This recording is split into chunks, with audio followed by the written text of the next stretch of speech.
Hi, guys, and welcome to another edition of The Kevin Moore Show, which is sponsored by channeling.com. Now, my guest today is Kevin J. Briggs. Now, Kevin is an author and specializes in consciousness and the connection to ET UFOs. His recently published book is titled Spiritual Consciousness, A Personal Journey, and covers 56 years of his experiences of ET contact and UFO connections.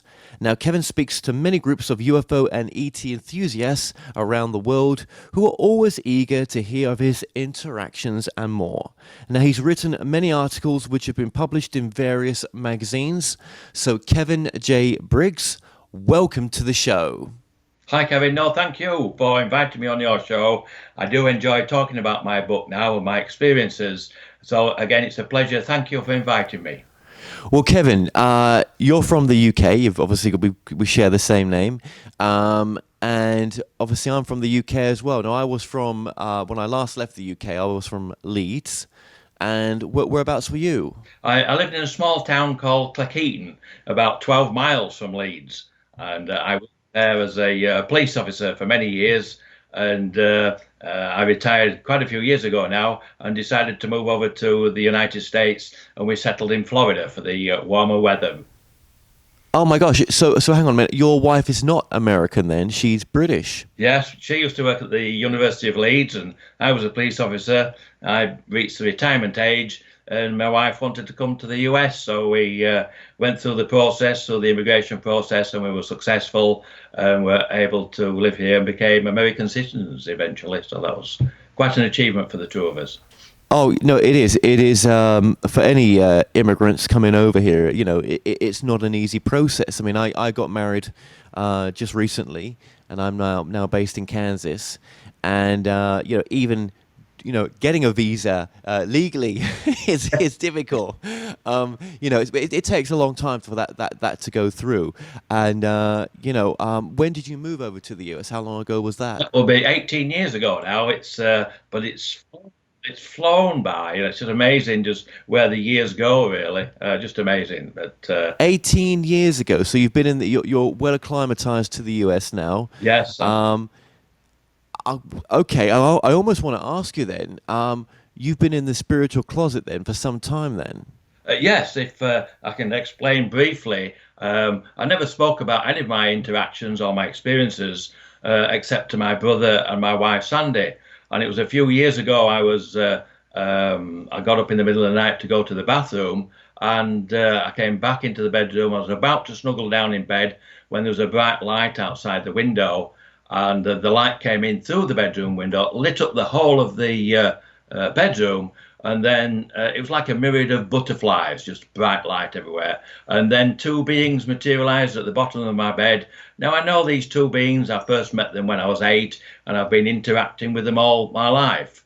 And after pleasantries and introductions, I said to them what was the reason for their visit. And they said, Kevin, we want you to talk about your interactions with us. We want you to write about your interactions. We want you to write a book. In fact, you will write 2 books. And I remember saying to them, I don't mind talking about my interactions with you, but I'm not a writer. And they said, well, we will continue to guide you. We will continue to teach you, and we will give you some information to include in the book, which they did.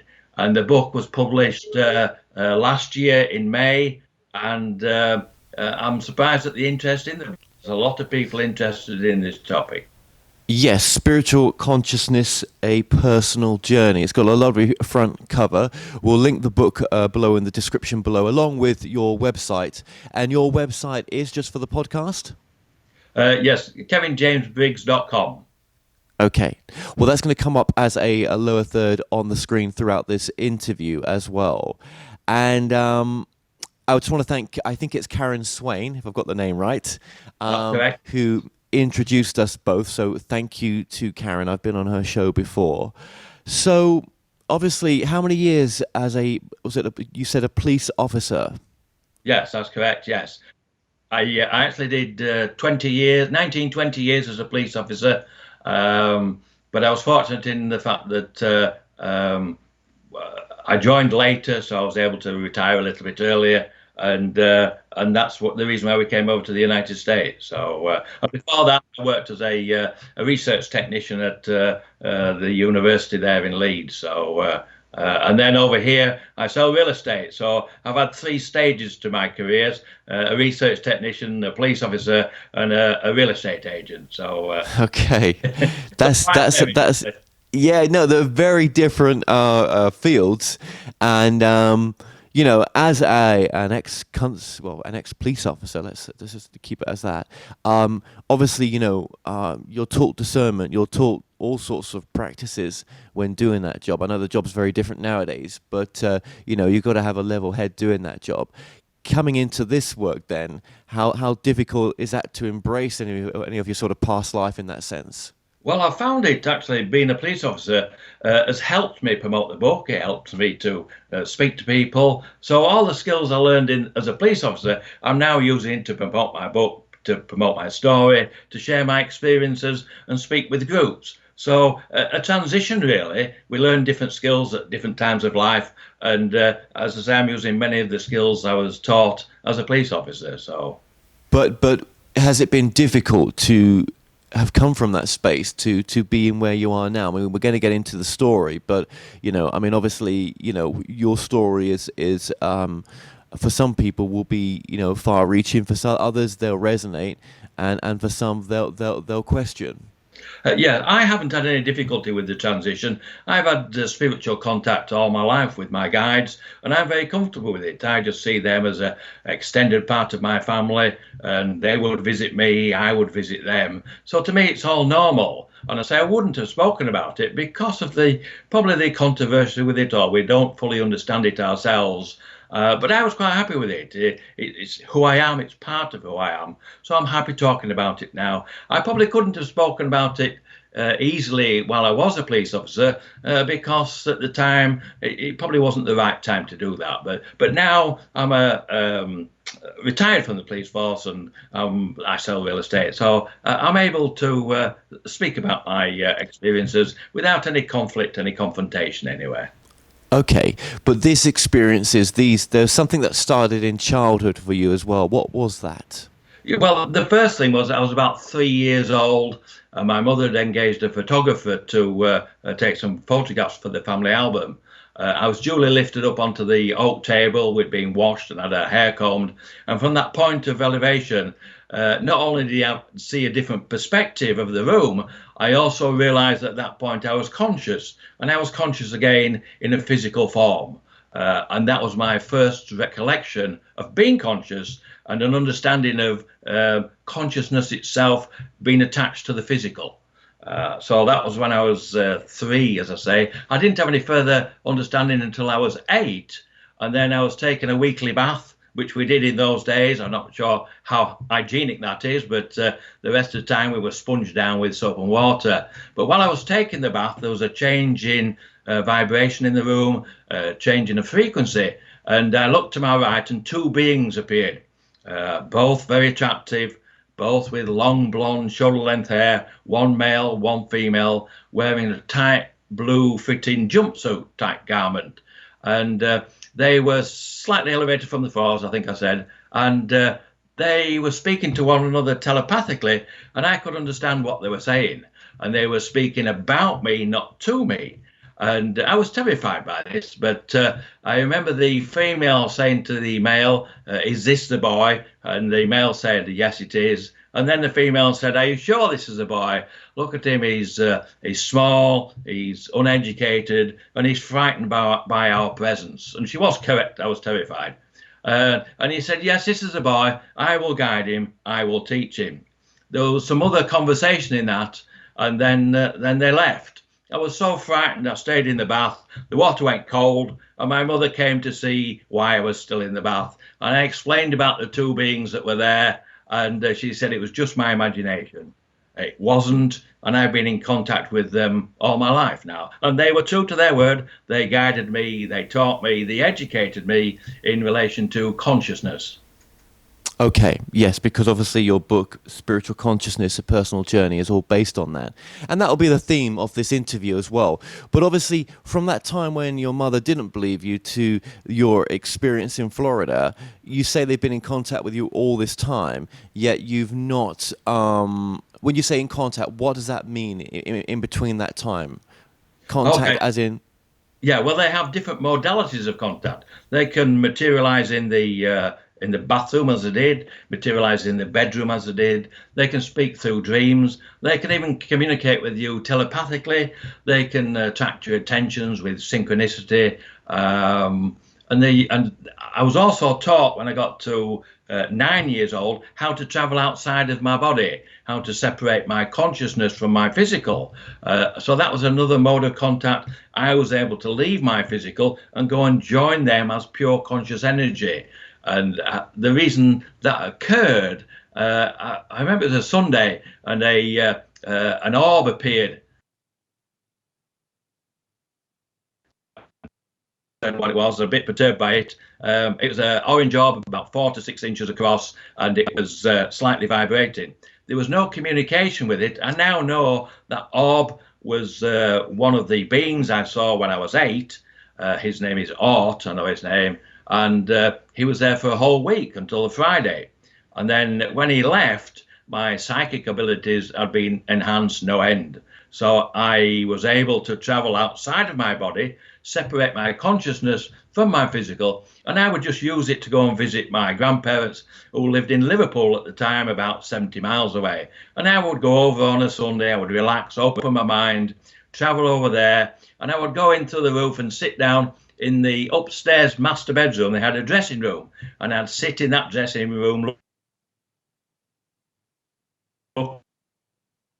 and my grandmother will be in the kitchen cooking usually on a Sunday, and my grandfather will be reading the newspaper and or watching the TV. And I used to do this as a child up until 16, 17, and then I was trying to find others that had this ability. I thought it was just one of our normal abilities like taste, sight, hearing, smell, touch, and out-of-body travel.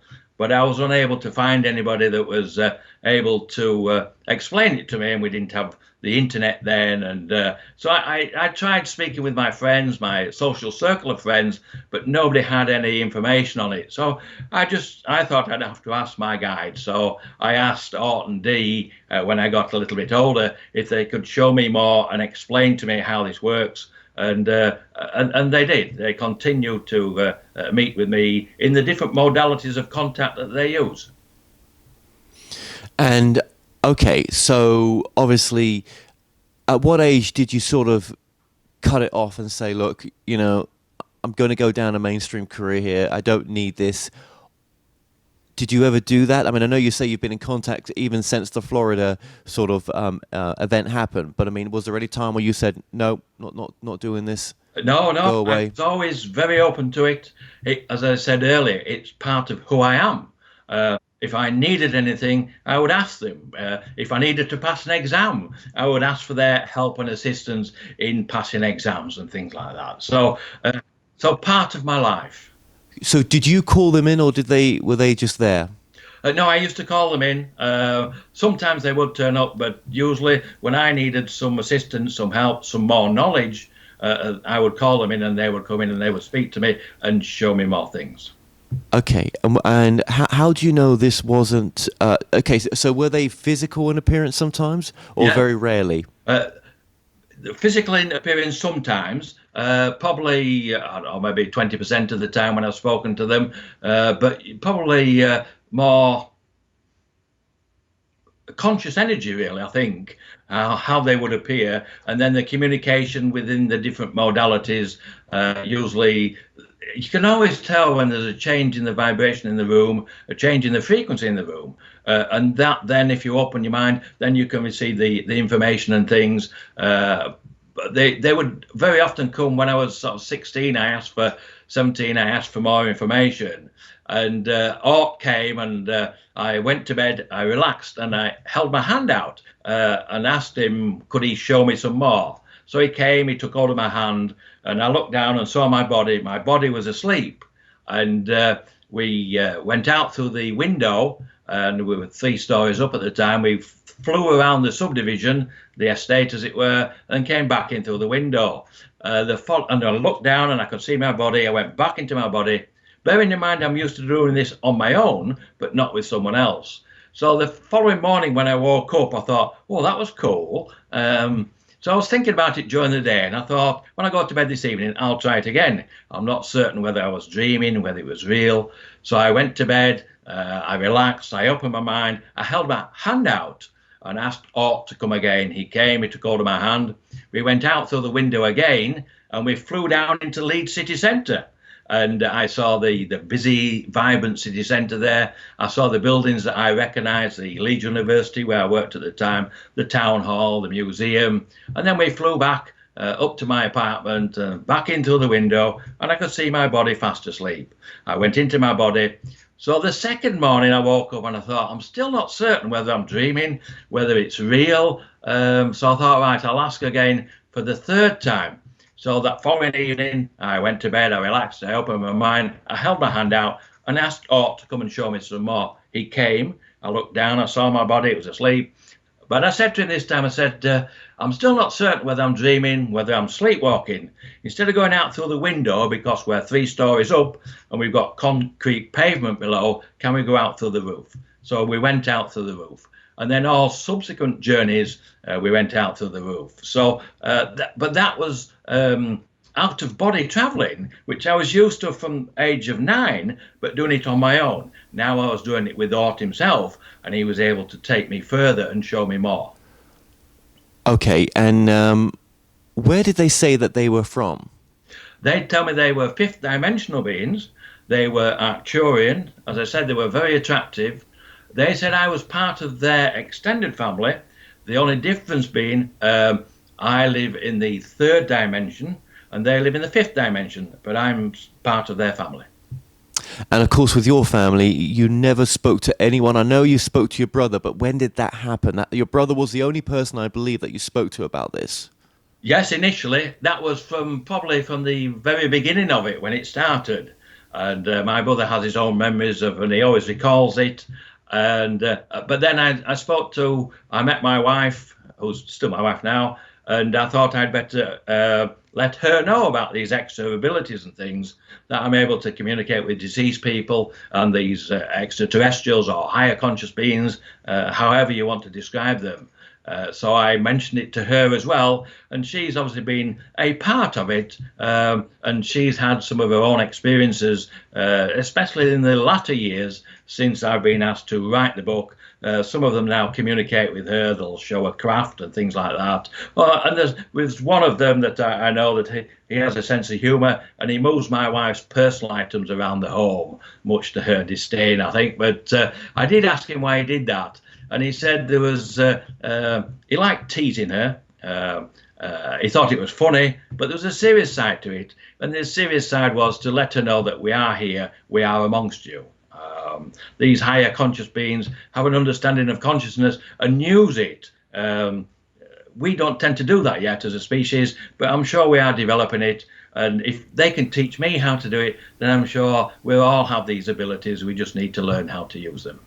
Okay, so what was some of the sort of stuff they were teaching you prior to them coming to give you that message in Florida to say that you've got to write this book? What was like something that was, like, wow, that's amazing, or that's a real aha moment kind of thing? Okay, yes. Well, as I said earlier, I was able to contact our deceased family members anyway. As a child, I was aware that they were there, and I understand that we use consciousness as the conduit for communication with deceased family members. So I was doing that as a child on my own anyway. And but I think probably they didn't sit me down in a classroom. They took me places and showed me different things. On one occasion, Art came to me, I was probably about 17, and he said, "Kevin, I'm going to take you somewhere special this evening. Will you come with me?" And I said, "Yes, I'll go anywhere you want me to go." So he took hold of my hand. I looked down, I left my body. The usual mode of transport. We went out through the roof, and we went up and up and up. And I looked down, and I could see the earth getting smaller and smaller and smaller. And then I always describe it that we took a right turn. I think we went into a higher dimension. because when we went into that dimension, there was a line of people, about 30 people. At the front of the line was my deceased father, and he was stood up. He was 6 foot tall, and I'd never seen him standing because he was I was in a wheelchair from when I was born. So he introduced me to everybody. There was such a strong feeling of love from the whole group. He said, "Kevin, I'm going to introduce you to 30 members of your family." And these members went back over 300 years. Now, the first member had a physical, and the first 15 had a physical that I could see and interact with. We communicated telepathically. And then the second 15 were just pure conscious energy orbs, orangey, yellow in colour, slightly vibrating. But I was able to communicate with them. They would show me images of their past physical life. And so I learned to do that. And I travelled with them, with Art, on numerous occasions to go and visit them. And I got so confident in doing that, I could do it on my own. And what they were teaching me there was that consciousness itself continues to live on after the physical, and we can use consciousness for travel, we can use consciousness for communication, we can use consciousness for creation. So that was one of the lessons that they taught me in relation to who we are, our spiritual side. And what are we?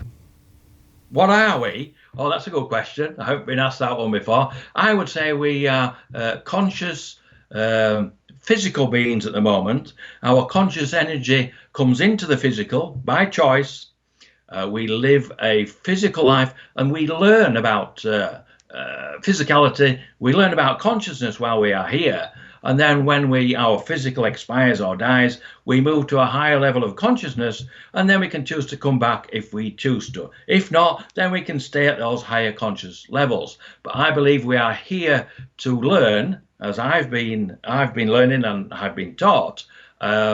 And they've already shown me my next incarnation, as it were. So you have no fear of death when you understand this, because it's only the physical that dies. And even as a child, I was able to communicate with deceased members of our family, and subsequently with other friends that have passed, because the consciousness doesn't die. It is still there. It's just a way that we need to learn to access it. Does that make sense to you, Kevin? It does. Would you be surprised if these beings weren't from where they said they were, and they were actually from somewhere else? That is a possibility. I have got no evidence of this whatsoever. Only what they've taught me. They have introduced me to other beings that are from other areas. But yes, I'm only going on what they've taught me, what they've told me. I have no evidence of this whatsoever. And obviously cannot prove any of it. And I say I wouldn't have spoken out about it if they had not asked me to do so a few years ago. I was quite happy with the interactions, and I was just quite happy with it. So, yeah, no reason to, really. Do they normally and only ever come from love? That's a very good question. Yes, without a doubt. Yes. That's the overwhelming message that they've shown me, that one of love. And obviously consciousness itself. But yeah, there's that. I know when I used to go and meet, I don't go and meet that particular group now, my deceased family members, but every time I went, the overwhelming feeling of love was just tremendous, absolutely tremendous. And they never wanted me to leave. And I remember saying, no, I have to go back, because if I don't go back, my consciousness will, my physical will die. And I know that you're here when my physical does die, and I'll come back and visit you again. And after a couple of years, I stopped going to visit them, but I know they're there. When my physical expires, they'll all be waiting with open arms and that tremendous feeling of love, and they will greet me, and I will move on with them. Why do you think you needed this experience in this lifetime? What is it doing for you and your soul progression compared to not having it in your life? Well, it's enhanced my life no end. It's given me an understanding of who we are. It's made me very happy. I've had a very happy life. the ups and downs like everyone else does with career, relationships, and whatever, family members or whatever. But it's made me very happy, and it's made me understand that we are much more than just a physical. And when you know that and understand that, and you don't have a fear of death, and there's much more to learn. So it enhanced me, and I'm glad it happened to me, and I'm sure it happens to many. Perhaps there are many like me that don't speak out about it, so for fear of ridicule or so people don't tend to speak out about it. Although I'm finding now, since I've started speaking about it, other people are contacting me and sharing their experiences. And their names again are? The Art and Dee, that particular couple, yes. So many people could have their own versions of Art and Dean out there, or just Art or just Dean. Different names, and they could tell them that they've come from different places, and their stories could be different, but the messages that they're giving them are the same. And it makes you think, if that is the case, why the hokey pokey of pretending that there's something that they're not, and what is the true meaning? Would this message have not been as impactful to you had you had it delivered by the persons of Art and Dean? Had they chosen different forms and different names? Possibly. The names are actually Art, O-R-T, and D, D-E-E. That's how she spells it. Okay. Yes, I suspect that the higher conscious beings help guide us. Some people may think they're angels. Some people may think they're spirit guides. They came to me as higher conscious beings from the fifth dimensional. And I understand now that there are different levels of dimension within our reality, within the universe. And they've explained to me, sometimes they'll give me a download of information. So on one occasion, I was sat by my pool at home, and they gave me the download of the quantum unified field theory, which I know nothing about ever. And they gave me all this information. And and it was fairly simple, really. They just said that your scientists' understanding of the quantum unified field theory is correct. However, there's one element that's missing. Their understanding of the interaction of the weak force, the strong force, the electromagnetic force, and the gravitational force are correct. However, there's a fifth interaction, which is consciousness itself. And if your scientists include that within their own theory, they will have a better understanding of it. So I think that to be sat there by a pool and just given that information in a brief second, I then asked for confirmation. I said, look, can you show me by producing a craft and to confirm the information is coming from you and I'm not just imagining it. So a craft appeared, and I went out to went into the house to get my wife. I said, Sandy, come outside. There's a craft. Can you come and have a look at it? And I'm thinking, I hope it's still there. Hope it's still there when I go outside. And I went outside, and it was still there. A second one appeared. A third one. 7 in total appeared. They flew silently over our heads, not very high, moved off at an 80-degree angle, and disappeared sequentially as they had appeared. So it's confirmation for me. They have higher conscious beings, higher energy. Absolutely. The only reason I can sort of stay with you on that is because I've had my own sighting when I was about 13 years old, and I just can't really talk about it much because it was so out of my understanding, even comprehension, even now as a 41-year-old, right? That I honestly don't know what I saw, but it was not. I really don't think it was of this earth. Right. So yeah, when you see these things, no one's going to believe you.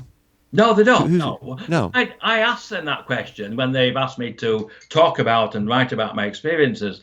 I said, but people won't believe me. They may not understand it and they won't believe me. And they said, it doesn't matter, Kevin, whether they believe you or not. We just want you to tell your story. So that's what I do. And I don't ask people to believe it. If you're in a position where you do, that's fine. If you don't, that's fine.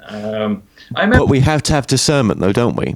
Oh, Certainly, yes, certainly, yes, we do, yes. I mean, and I'm sure some people have their own spiritual guides that they speak to. They can speak to them, ask them for more information. I'm sure very often these higher conscious beings show themselves dependent on our belief system. So if you believe in angels, they'll show you angels. If you believe in spiritual guides, they'll show you spiritual guides. If you're open to the fact that they're extraterrestrials, they may show you an extraterrestrial. But they will show you and help you learn if you ask them to do so. So where did your channeling come into this, and what is channeling to you? Okay, well, that's a recent thing I've been doing. About 3 years ago, a small group of friends were at my house. We were just doing a meditation. And I remember Melanie saying to me after the meditation, does anybody feel anything here? Anybody got any communication? And she looked at me directly. I said, no, no. And then she said, are you sure, Kevin? I said, well, there's a male stood next to me. I can feel the vibrational frequency. She said, well, who is it? I said, I don't know. She said, well, ask him. So I asked him, and he spoke through me. And that was Art, the guy that came to me when I was 8. And he spoke through me for about 40 minutes. He then left. I was totally exhausted. I was totally surprised by it. And that's how it started. So we then met once a month for a 2-year period, and I did a channel. And as I continued to do the channel, I got more comfortable with it and was able to do it without being exhausted.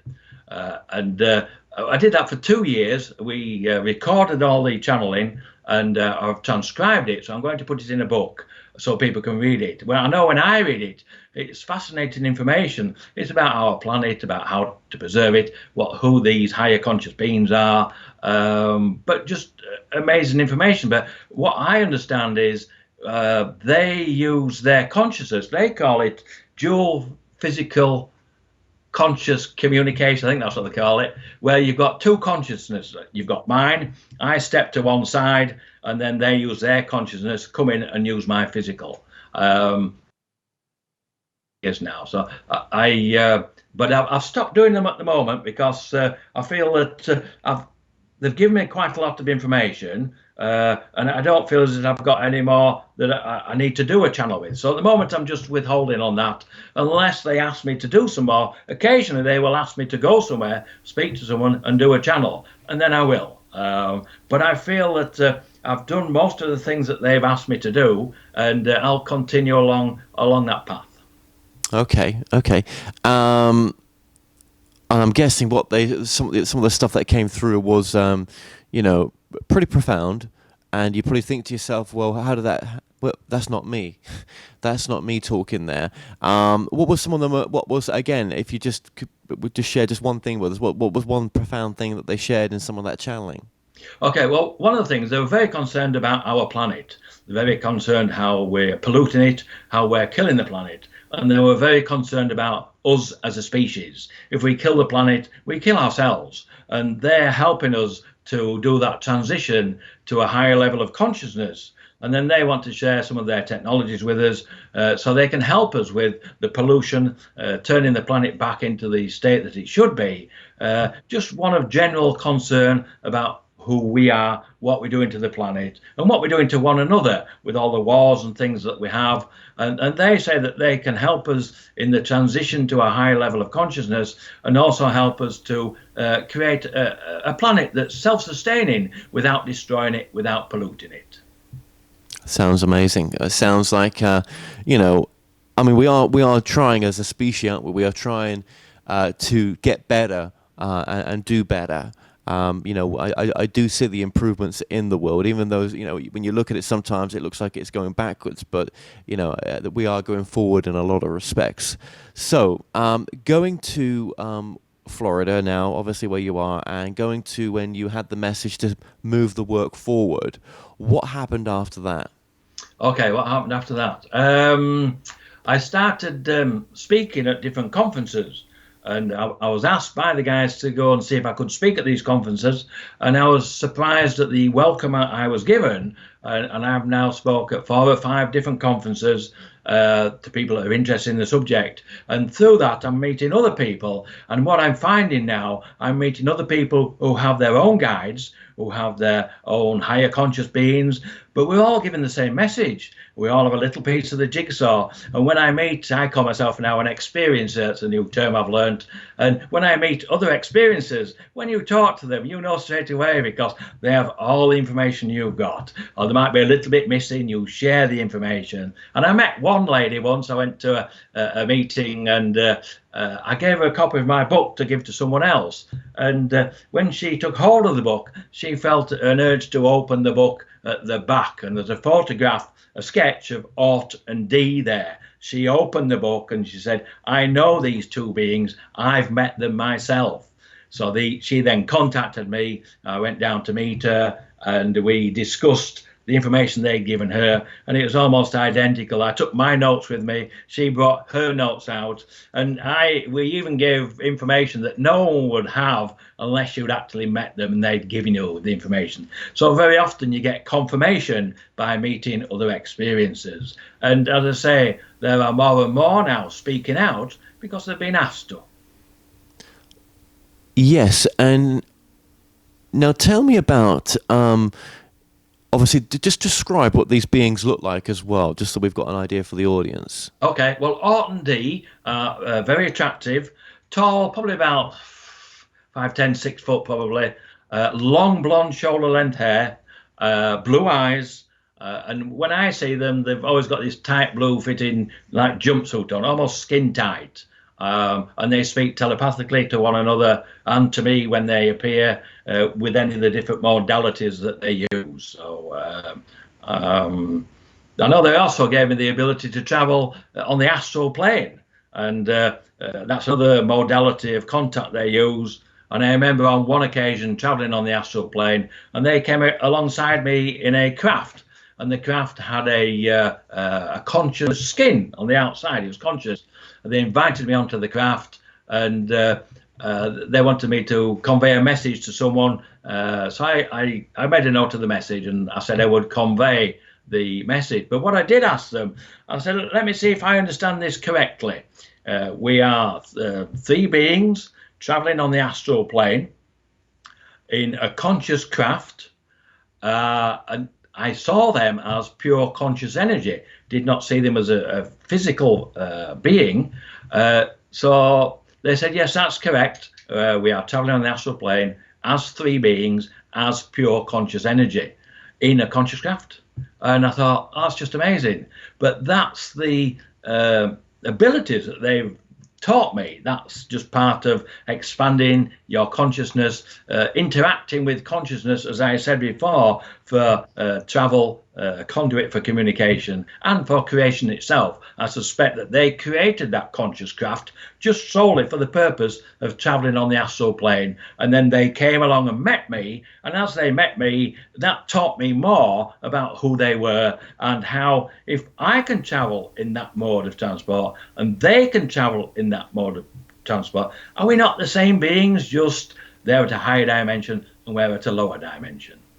So again, that will be another lesson that they gave me. Yeah, and I mean, when we talk about a conscious craft, I think it was talked about that the Roswell debris, that they did talk about the craft being conscious there, or there was. If it's not the Roswell, it's some other case, but I've heard that before. And when for a person in 2019 to use the word a conscious craft, I mean, I have no idea what that is. No. Yes. I mean, what does that mean? I mean, go ahead. Okay, all I can say is because consciousness itself is alive and fluid, it can be used for anything. And the three important things are, as I say, communication, travel itself, and creation. But if we, as a physical being, use our consciousness to create our reality that we are in today, we are already doing that, but we don't realize that we are doing that. And that's where the consciousness comes into it again. I know they gave me another download about the theory of everything. Again, I was just sat by my pool. They gave me this information, and they said that your scientists have an understanding of their theory of everything. However, there's a measurement problem within that theory, and the measurement problem relates to space, time, and dimension. They said they have an understanding of non-locality, duality, and entanglement. However, they must include C, consciousness as a constant within the equation, and that will solve the measurement problem. And then they said the non-locality and duality explain how you can be in two places at one time. The entanglement is the entanglement of consciousness itself within those three processes, as it were. So that explains to me how we can create the conscious craft, we can create our reality. And again, with that particular one, I think I asked them, could you show me a craft to confirm that, it's not my imagination? Bearing in mind, I knew nothing about this theory. And a craft appeared and it flashed once, twice, three times and disappeared. That's confirmation for me. And I've learned over the years to ask for confirmation, because the things, when people give you this information, you often wonder where it's coming from. Are you really delusional? Are you got some mental health problems? Well, I'm quite happy that I'm not delusional, and that's why I asked for confirmation. But some people in this field do have mental health issues, and that comes along, in the guru form, and many other people, and unfortunately that gets in the mix. But they allow us to self analyze and to really teach ourselves discernment. So I think they play a wonderful part in this. But there are those with major issues and that take advantage of this field. But there's those people in any field. You know what I mean? And I also think as well that obviously they seem to these two beings seem to care so deeply about you, but it's more about us as well. Because I'm guessing that their evolution is our evolution, and our evolution is their evolution in a sense. Yes, that's good. I lost your signal there for a moment, Kevin, but I think I got the gist of what you said. Yes, they do care about us tremendously. They have a tremendous amount of love for us as a species, and they want us to develop and move into that higher next level of consciousness. And we're already seeing that with many people that are doing that. And we are seeing changes on the planet in relation to our ecology, how we're trying to recycle things and change things. And that's a slow process, but we're doing that on our own. We realize now that we live on a planet that we are killing, polluting, and we need to change that. But they will help accelerate that if we allow them to come down and meet with us and interact with us. What do they say about the nature of reality? I mean, is this nature of reality so different to what we think it really is, in the sense that, is it a bit like the Matrix in the sense? I mean, what is really real? I mean, I know, obviously, if, I'm not going to go out there and purposely harm anyone just because it's a, it's a virtual reality, right? Because that there are, you either come from love with an action or you don't. But I mean, what is the, I'm guessing the picture is even bigger than we can comprehend. I would agree with that, Kevin. Yes, I think it is. I think they've tried to explain it to me in a rudimentary level so I can understand it. And I haven't understood it. I did ask them why they gave me all this information, and they said so you can explain it to others if you're asked to. Now, I have been shown a matrix which surrounds our planet. I've been shown the matrix from both sides. So that may support the fact that we live in a holographic world, a holographic system that we create by using our own thoughts and consciousness. In fact, I think they said that in one of the information that they gave me. I would have to check my notes. I can't remember everything they tell me now, so I'd have to check on that. But I think that's what they said. But what was very interesting, when I met that lady who had met Orton D, in her notes, she'd been showed the matrix as well, but she called it a grid. But it was exactly the same in description and its purpose in relation to being surrounding the Earth. But we don't see it, but it is there. So it's quite interesting that you mentioned this matrix. Yes. And what does the grid do? I mean, Well, they explained it to me that keeps us here on the planet and doesn't allow our consciousness to develop. It keeps us imprisoned, as it were, within the physical. And why is a soul, being all-knowing and knowing what it's coming down to, knowing that the grid's there, why is a soul choosing to have that experience? Well, that's a good question again. I I haven't been given that particular answer. My understanding is, from speaking to other people, that we choose as a soul to come into this physical. And the reason we do that is to help this physical, this dimension, to learn and move forward. And it also helps the soul themselves to develop an understanding. But they haven't given me that information. I've learned that from other people that tell me that particular story. Yeah, because I mean, once we start getting, start to say, well, there's a grid there and it's been put by someone else and it's to keep us suppressed and everything else, it's like, hang on a minute. Do we need to go down the fear porn aspect? I mean, let's start taking some responsibility. If we chose to come here as a soul, then we knew that was there. We purposely entered into this contract. I would say so, yes. And that's my understanding. Not that they've taught me that specifically, but other people have mentioned it.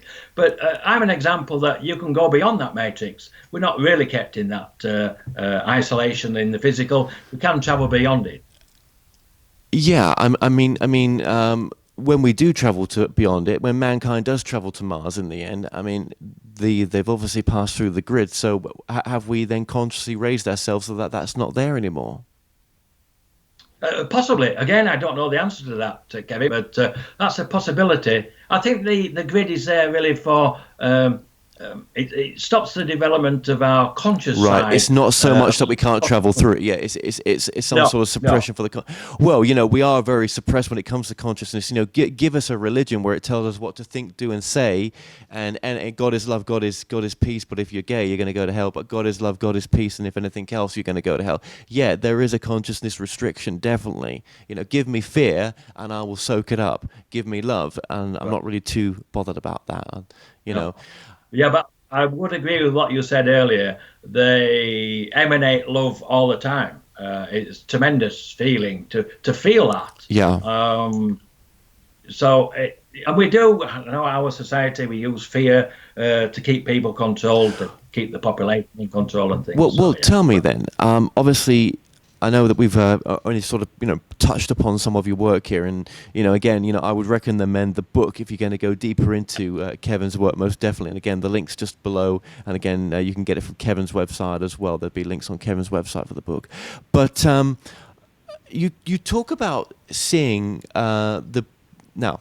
Excuse me if I've got this wrong, right? But the blue Avians or something equivalent, is that right?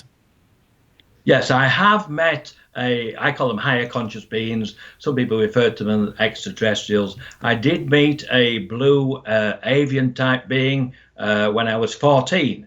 I was actually, I was doing a paper round at the time, and every time I came out of my house to do the paper round, I look up and there was a UFO there, a craft. And then a second craft would always appear. They would fly around together, follow me around the paper round, and then disappear.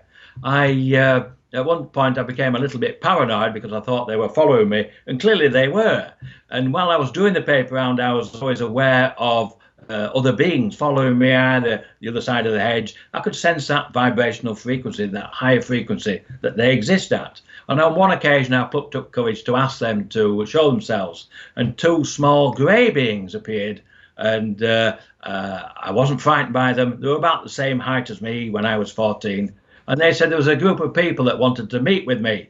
Would I go with them? And I said, well, I've got my paper round to finish, and then I've got to go to school. And they said, I said, well, they said, we'll get you back in time for school. I said, okay, then I'll go with you, but let me just finish my paper round. I've nearly finished.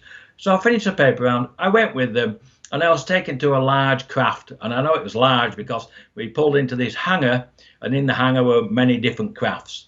And I got, as I'm walking through the hangar towards the corridor, there was a small grey that waved to me. So I waved back, being polite. And I now know him. I've met him, and I know who he is. I went into this long corridor and down into an amphitheatre. And in that amphitheatre, there was a table at the front of the amphitheatre, and there were 8 beings sat there, 2 of them being Orton D. And one of them was a blue avian. Her name is Anna. She's a healer, very empathic. I was introduced to the group of 8, and then I got to one of them. His name was Chica. He's a mantis type being. And I was a bit perturbed by that. and Anna, the blue avian, came up to me, and she sensed my trepidation, as it were. She came up to me, put her arm around me just to comfort me and ensure that I was safe, you know. So the other beings I was quite happy with. So that was my first interaction with her, yes. And is that what you would class as the blue avian? Yes, yes.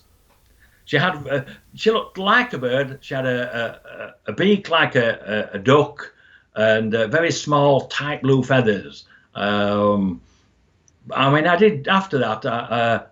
Just recently, a couple of years ago, I checked on the when I was writing the book. I thought, oh, check on the internet. See if there's any photographs of these particular species, and I saw one, but she had a male or a female. She had like a beak like a chicken. But Anna's beak was more elongated, like a duck bill, but not as protruding out. Yeah, I mean, and why use the? I mean, obviously, there's a lot of controversy with a guy called Corey Good, who's in contact with the blue avians. But I mean, is that a name? Why are you comfortable with that name, or did they say they're the blue avians? I mean, that's what I'm trying to get to. No, they didn't. No, they could have been something else. Yeah, I put my own identity on that myself. And I find that if I don't ask them specific questions, they don't give me information. So I have to ask a specific question, and then they will give me the information. Right. I've learned that. And of course, you were just a boy at the time, and you wouldn't have known to say, "Hey, you're the blue avians." Yeah. Oh, right. No, I wouldn't. No. In fact, it wasn't until later on in life that. And again, probably if they hadn't have asked me to do all this, I would just gone to my grave, just enjoying my physical while I've been here. Well, obviously, that wasn't meant to be. Or actually, you probably had the free will to do that, but you chose not to, and I'm glad you didn't. And I wonder why at the later part of your life, and you've still got lots more to live yet, but I wonder why at this stage it was when you were ready to do this work. Have you ever sort of questioned that? I have, and I think the answer I've got to that is I'm very confident in my experiences with them. I'm very confident with the information they give me. I'm in a position because I work from home, I work for myself. Nobody's going to fire me because I'm saying these things out of context with our understanding of consciousness and our society. So I'm independent from that point of view. That gives me the freedom to speak out about these things. And if people think I'm a nutter, or delusional, then that's fine. Well, maybe it's also where you are as well. Maybe this had to happen in America as well. Well, I have thought of that since I came here. On one occasion, I was asked to go to a meeting by Art, and I'm driving down towards this meeting. And I said to him, I said, look, I don't really want to go to this meeting. If I'm going down here, I don't want to be wasting my time. I want to meet people that can help me and assist me with my journey. And I went to the meeting, and I did just that. I met several people, the ones that helped to lead me towards the channeling. And so, I'm continuing to being guided, and I wouldn't have met those people if I hadn't have moved to America. No, there's something about America, and it's something about maybe the allowance of expression of open ideas a bit more, and because when I go back to the UK, I love the UK, but there's a different type of consciousness there. Right. Okay. I would agree with you, and I've contacted many groups now. I'm very surprised at how many groups have a lot of information about this, I never saw that in the UK, but we do have it here, and I've now been contacted by many different groups, and we're all sharing the information that we're being given. Yeah. There's a reason for everything sometimes. Absolutely. And you talked about and if I've got this wrong, just correct me, but the 9, is that a group that you spoke to? Okay, no, well, actually, it's a council of 8. Right. When I went to on that large craft when I was 14, there was a group of 8 beings there. Orton D, there was Anna, there was Zark, he's a small grey. The guy in the centre was Ra, he's a leader of the group. He tells me he's Anunnaki. And then there was Tag, he's a tall grey. Chica, the one I mentioned, who's the mantis, and then the one at the end is Orla.